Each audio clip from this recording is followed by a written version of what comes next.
அம்மா என்ன பண்றீங்க? மீன் கழுவிட்டு வந்தாச்சுல. ஆமா. அதுக்கு பொரிக்க போறேன். அம்மா பொரிக்க என்னெல்லாம் யூஸ் பண்ணுவீங்க? ஃபர்ஸ்ட் வந்து மீன் வந்து இப்படி கோடு கோடா போட்டுக்கணும்.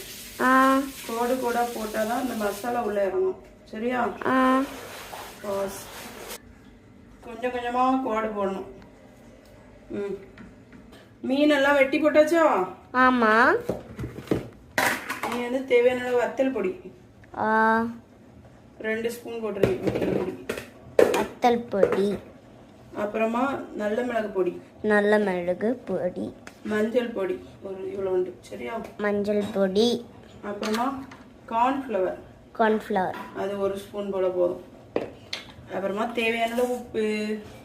கார்ன்ஃப்ளவர் போட்டா நம்மளுக்கு சட்டியில ஒட்டாதோ? லேசா போட்டா ஒட்டாது, நல்லா போட்டா ஒட்டும். நல்லா